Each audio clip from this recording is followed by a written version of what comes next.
Welcome back to another Commercial Trucking Chronicles. I'm your boy Swizzy, back with another video. Today I got a good one lined up for you. We're going to do a deep dive into um, what's happening right now surrounding the whole Ebstein files, linking the all the people that are linked in. You know what I'm saying? Through whether it's finance or just through um, uh, competition. I think this is competition. It was competition. There was a lot of fraud. Definitely a lot of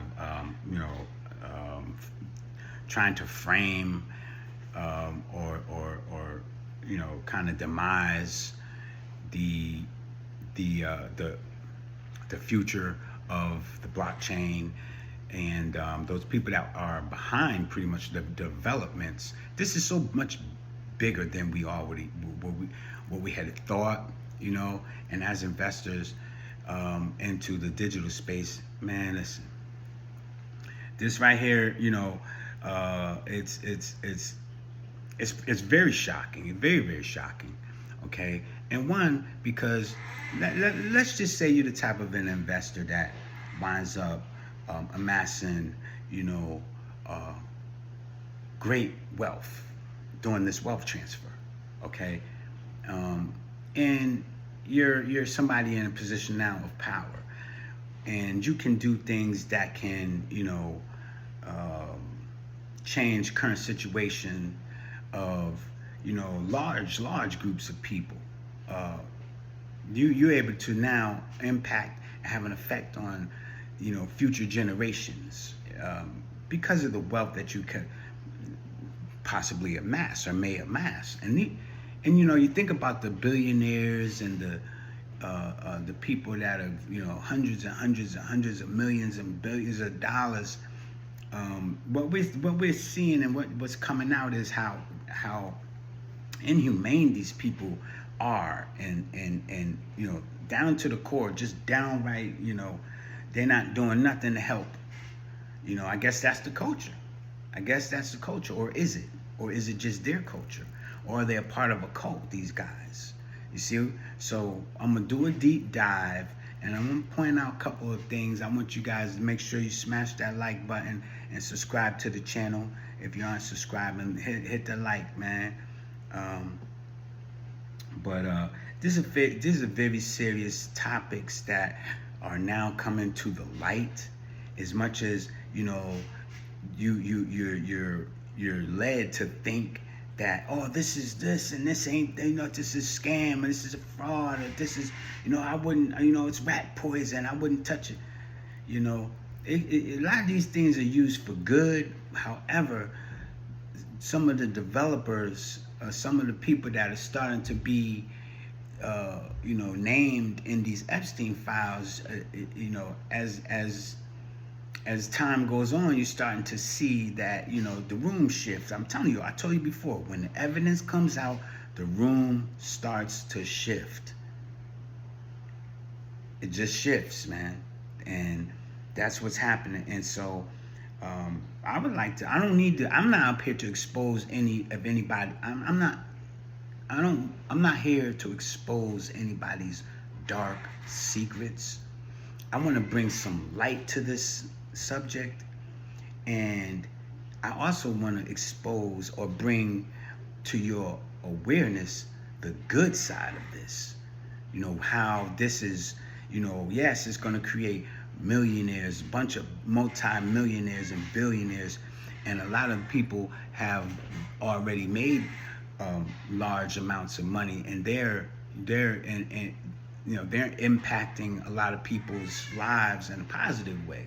Because you have to think, a lot of the developers early on, they thought about what the banking system wasn't doing to service the people, and they stepped up and stepped in and created something that can better serve the people, especially the people who were unbanked. Okay, so I think you're gonna like this video. All right, But let me say one more thing, and I'm gonna play a couple clips, and in between I'm gonna jump back in. Um, you have to realize that this is a global thing. It's not just America and Donald Trump making America great again and stuff like that. Of course, we want to lead the world in a lot of things like tech and you know AI and just about anything. You want to have the better military. You want to have a stronger economy than other nations and stuff, so that we're thriving here at home. But it's not just about us, because remember, we got a lot of people overall globally that otherwise are not as there are countries and nations that are not as modernized and up to the standard, basically, or what you might kind of think is a good, they don't have an infrastructure for a profitable, these nations, but they do have resources, but they're not up to they can never compete with the United States. And it's not that we want to suppress them and have them as though they can't compete. We want you to participate, right, in geopolitical growth, economy, and build your country up, so you don't have to depend or rely on other countries. And so to help smaller nations, there's projects that are there that we will get into and talk about some of that stuff too. But take a listen to this. But remember, this is not just a USA cryptocurrency thing. We know this is it's borderless. Cryptos are borderless. They can be exchanged anywhere they are in the world, be able to use it simultaneously, just swap in and out between different currencies, whatever your whatever your country is, or whatever your native country token might be. You're able to participate in a fast-paced transaction with very minimal fees. And so that right there kind of nudges the banking system out of the way, because otherwise the banking system is only concerned about themselves. And a lot of them, they do not have the humanitarian ideas in their their day-to-day business practices. So let me let you hear this, and we're going to come back. And you guys, if you leave me a comment, I will definitely reply to each and every comment. So here we go.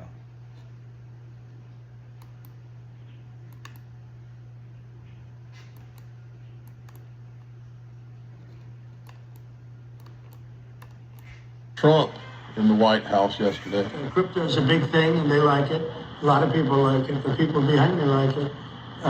My sons are handling that. My family is handling it.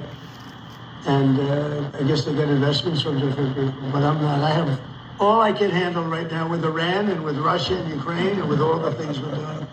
So I don't know exactly, other than, I'm a big crypto person. I'm the one that probably helped crypto more than anybody, because I believe in it.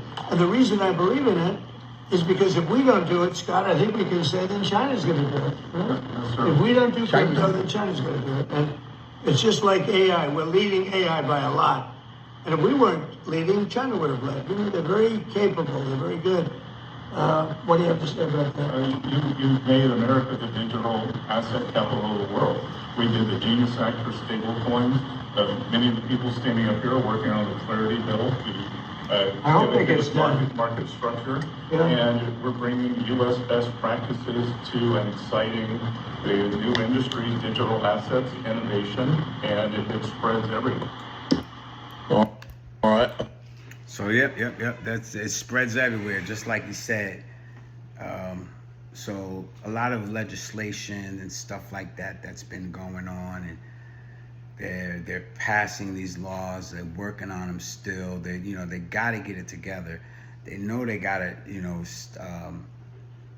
push this thing through. All right, because there's that the competition, and other nations, they're doing stuff too. Like it's not like there's nothing being done, and they're sitting there on there just waiting on the U.S. to bring clarity or whatever, because I'm pretty sure that their laws are their laws, but a lot of times when you're within the United States on U.S. soil, and you're banking and banking stuff, you have to comply with the laws here, and they don't have any. They have no crypto laws yet. Nothing is law. And they're trying to write laws now, and voting to create these laws so that it's one thing when you're in another country, say they talk about the Nostra Vostra accounts, you know what I'm saying? Overseas bank accounts where people use those accounts to I guess you hide money, or you avoid the tax, the U.S. tax and stuff. So that's telling you right there that once outside of U.S. borders, you're playing by different rules of the road. So when it comes to this crypto space, they need to get rules in place to be able to dominate globally.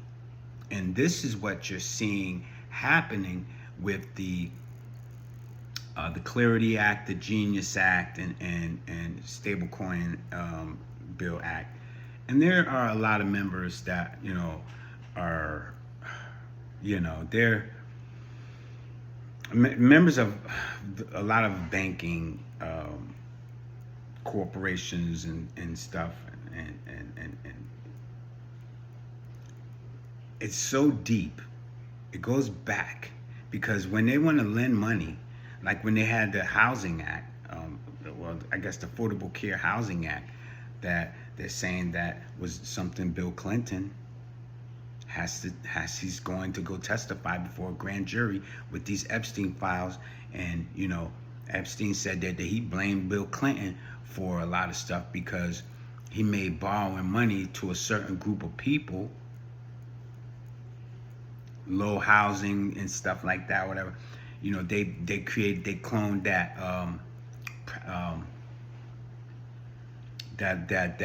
they clone what you call subprime lending. They cloned that whole subprime lending, which you otherwise would not be able to get the money, because you weren't a part of the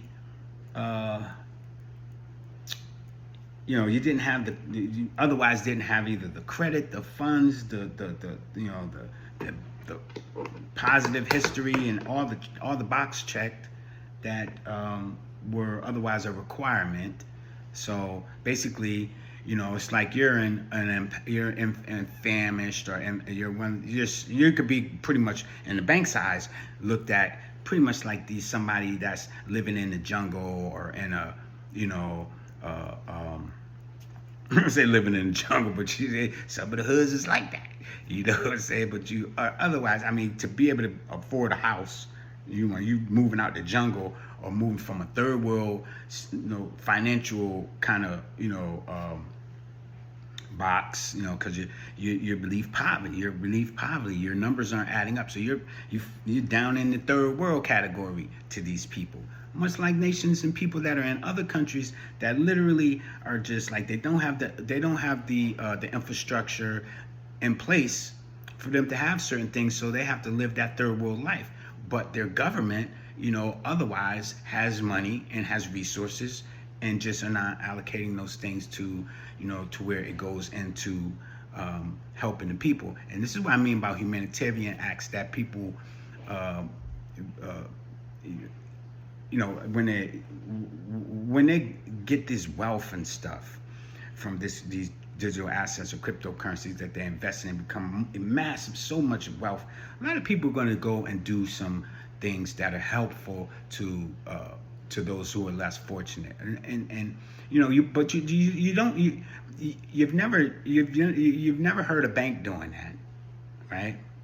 We're they're about giving their CEOs them hundreds of millions or however many $1 million bonuses. They're not trying to give money back to, you know, a whole group of people that otherwise you know, are gainfully employed and file taxes each year. You know, they're looking to not help them, keep them where they are, and help themselves. So, and there's just this whole thing is kind of, it's really disturbing, because, you know, if you look at how when they came out on the scene, when a lot of things started out, there were reports about, you know, these backroom meetings and stuff, but it kind of was overlooked. All of it was pretty much overlooked. And so, you know, and when the emails started coming out exposing, you know, from the files, when they released it, it was over. A lot of that stuff was overlooked, because I do remember. I remember one time they said that, you know, the guy, he made a phone call to the U.S. Treasury, collect from jail. Who does that? Who does that? Like, Epstein, you ain't call. How you calling up to the United States Treasury, collect from jail? So you was really a big guy and you acted up, you know? And then, you know, you find out they were playing. He said he blamed Bill Clinton for giving people the money. They should. He blamed Bill Clinton for doing the subprime loans, which ultimately led to the collapse of, you know, like the banking system and stuff, or, you know, like they had the big real estate collapse, you know. But otherwise, you know, they would have probably been for higher rent. He probably would have been for, you know, the inequity of, you know, enriching a certain group of people because their boxes can get checked. They're in a certain tax bracket and they made it to that tax bracket. But, you know, what about for the people who otherwise might need a helping hand and one is working hard to pursue, you know, the American dream, which is to own a home and to be at least gainfully employed with some kind of an insurance and maybe a savings, possibly take some vacation, get a new car, get a picket fence, you know, send your kids to college, and have something to leave behind after you served all your years somewhere. And that was the American dream, basically. Like, it wasn't having yachts and, you know, secret islands and private jets. It wasn't that. That's not the American dream. That's not sold to people. And so it's tough because you see a lot of this evidence that's coming out, but they reported on so many of these things before, but they just went underneath the radar, you know. And then everybody's screaming, "Release the files. We need to know what's going on." Well, so much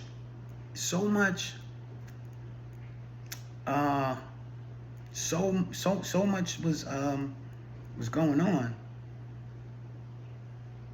And, you know, you gotta really, you know, watch, follow the money. They always say follow the money, follow that money. And if you follow that money, you know what I'm saying, there's a lot of corruption, you know. And then, you know, the conspiring too. Everybody was conspiring to kind of stop innovation here at home. That's what the biggest fear is, or was, or what it is today. The biggest fear today is because they were trying to stop the growth of innovation here. They kind of, you know, held up the country, and now you have to worry about other nations. But I think that Epstein he wasn't loyal to the United States like that. I'm pretty sure he was in the room with all of the people, just everybody from everywhere, trying to scam and scheme and manipulate and get dirt on everybody so he could just be playing the middle guy from all over, from all sides and everything. Like, you know, you hanging out over here with us, then you over there hanging out with those guys over there that you know we don't mess with, and then you're trying to invite everybody, bring them all together to what? Well, let's all sit down, talk, and start funding our agenda, which is, you know, we want to keep the people here while we're here, and this is what we're going to do, and this is how we're going to do it, and this is, you know, we're coming up with these new technologies to be able to make sure that we can, you know, reign supreme in this case. Now, you sell something like that to a big wig, you sell some kind of lie or some kind of, you know, plot like that to the higher ups, they're gonna go for it. Yeah, oh yeah, we're gonna stay in power. We're gonna stay in power. Yeah, we're gonna keep suppressing, keep your foot on their neck, keep your foot on their neck, right? And we don't care. Eat bugs. We don't want you. We're not helping y'all. So what? You don't got the infrastructure. So what? You don't got fresh, clean water. So what? You can't get to a doctor. You don't got the proper. So what? We're gonna just stay on top and do. That's what. You know, we'll have a flying car. You're gonna be walking. You know.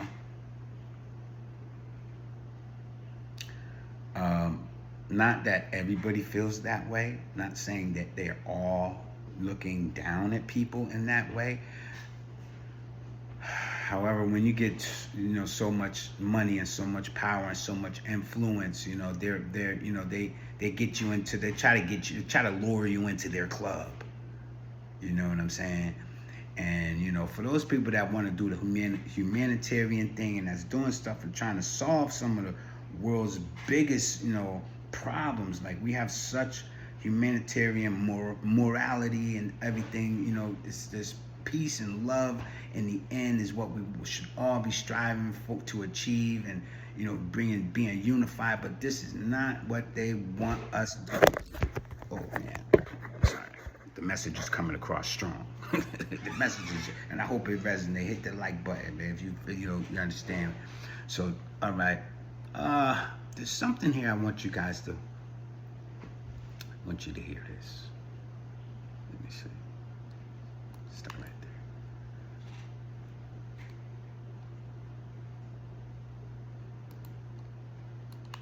there. Me and Jeffrey Epstein, I have nothing to do with that. I have nothing to do with Jeffrey Epstein. And in fact, if you look at the DOJ, they announced, you know, they released 3 million pages. It's like this is all they're supposed to be doing. And frankly, the DOJ, I think, should just say, we have other things to do, because that whole thing has turned out, I mean, other than Bill Clinton and, you know, Bill Gates and lots of people that have, there are a lot of questions about it, but nothing on me. But so I'm thinking that I'm actually thinking that there was definitely the big plot to try to Jeffrey Epstein. He did try and conspire with people. It's in the files, these emails. He was a manipulator, and he was conspiring. He also, actually, all you guys that mess around with Coinbase, okay, he was behind, Jeffrey Epstein was behind a lot. He was behind a lot of things, and it's all coming to the light. So it's a lot of information out here that is you know, that was this stuff has been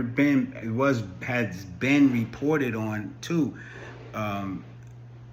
but I don't think people really took note to it when it all happened. Okay, because, you know, I'm gonna read this right here. There was a news release that shows that Jeffrey Epstein, invested $3 million into Coinbase in 2014.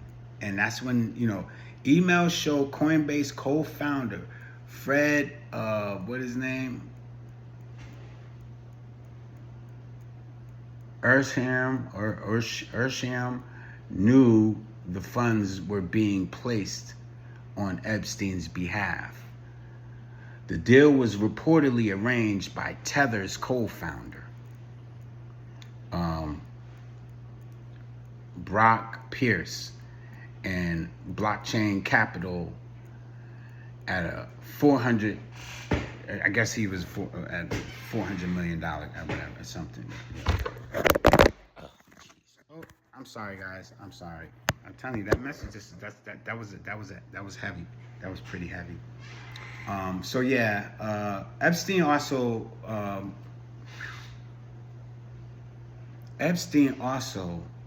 don't want this to cut off, so I gotta go. Let me go get my charger.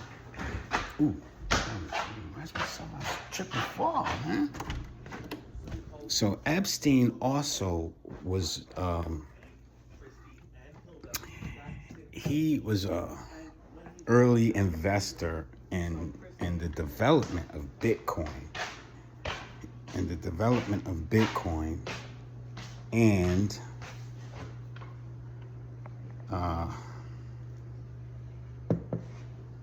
go look it up. You can go look that up. Okay. You can go look that stuff up. Now, if Jeffrey Epstein was an early developer in Bitcoin, and then he was investing in these exchanges, he was doing a lot of manipulating a lot of stuff, man. He was in there trying to get in those rooms. You know the type of person that he is. You know what I'm saying? They said, what is he, you already know what he like to do, And that's the thing I say, they put that trap and that bait out there for you to lie to try to get you in. And once you fall for it, once you get in there, once you get in bed with them, they know they got dirt on you. So now, you're at their mercy, and you got to play their game. You got to play their game. As much as you might not like it, or some of the guys, it just might be right up your alley, man. You're one of the good old boys in that way, right? You want to go. You only want. You feel like your elite status allows you to do just about whatever it is that you want to do. Whether it's, people think they're above the law and stuff, and they don't have to follow the laws, but I think when you're betraying your nation, you're betraying your brother. When you get found, red-handed, caught, you need to be somewhere where, guess what?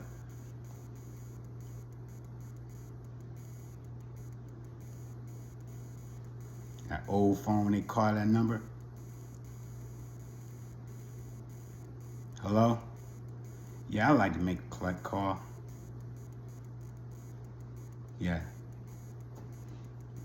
You need to be there. They should be locked up because you done betrayed your people. You betrayed your nation. Now, there's, and who is he called? The Treasury. You're going to need more than the Treasury, man.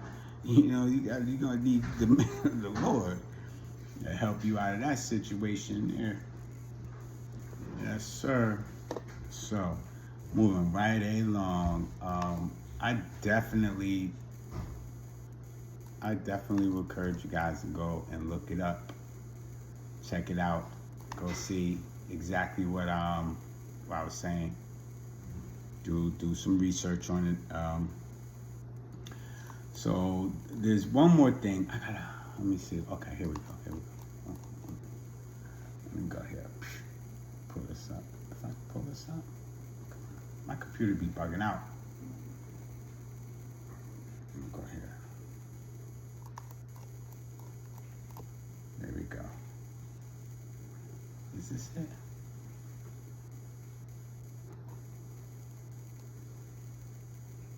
Do me a favor, hit the like button, man, if you like what you hear, man. Please do me that favor.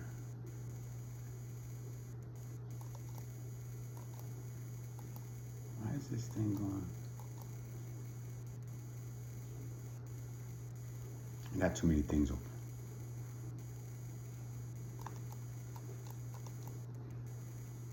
But all this recent stuff that's coming out, man. I said I'm gonna do a deep dive, man. I really let me just punch it up this way, see if I can find it this way. This thing is taking too long.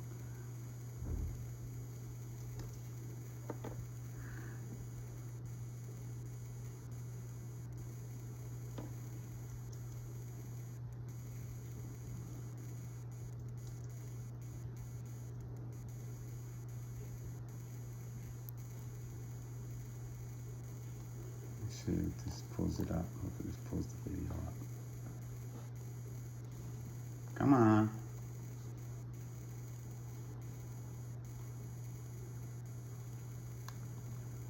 And when you get my computer, I mean, I've been noticing a lot of these things are moving slow lately these days, so.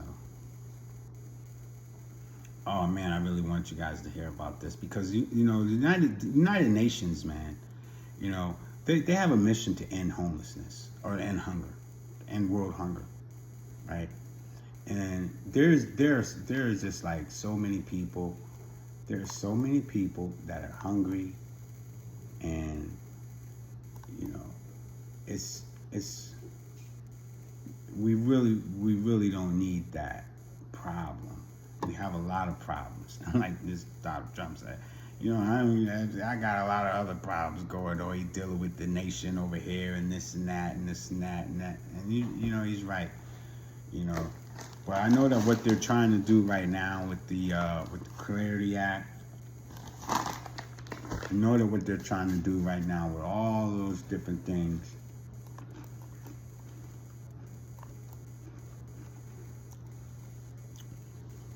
It's very time consuming.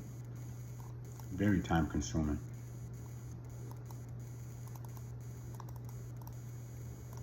Oh man, I tell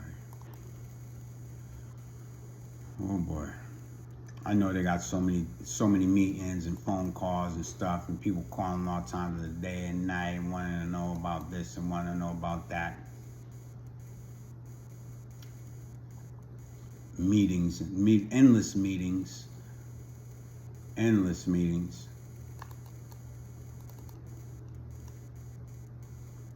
So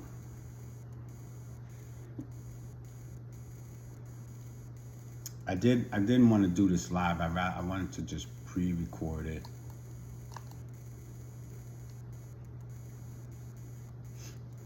It gives me a chance to. I don't know if I can pause. Okay, I can pause. Let me pause it.